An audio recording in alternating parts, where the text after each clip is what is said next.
So here we go. We got a 2020 Ram 2500 diesel with 6.7. Came out yesterday to start this, and this is what happened. It's essentially it's not starting. So since then, I've charged the batteries, made sure everything was charged up, and nothing seems to be working. But anyway, here we go. Foot's on the brake, pressing the button, start.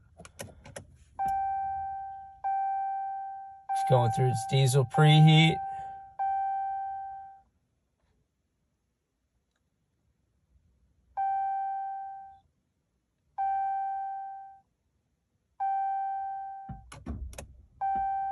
That's it. Goes through the diesel preheat again.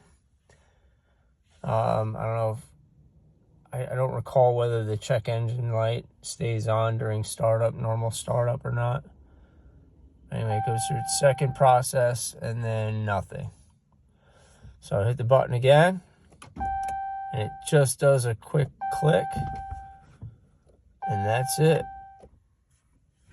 So I don't know if anybody else has had this problem. Not really too sure what it is.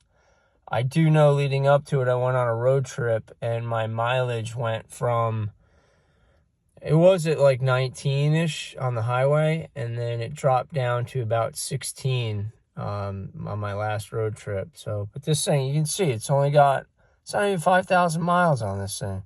So any help on this would be greatly appreciated. Thanks.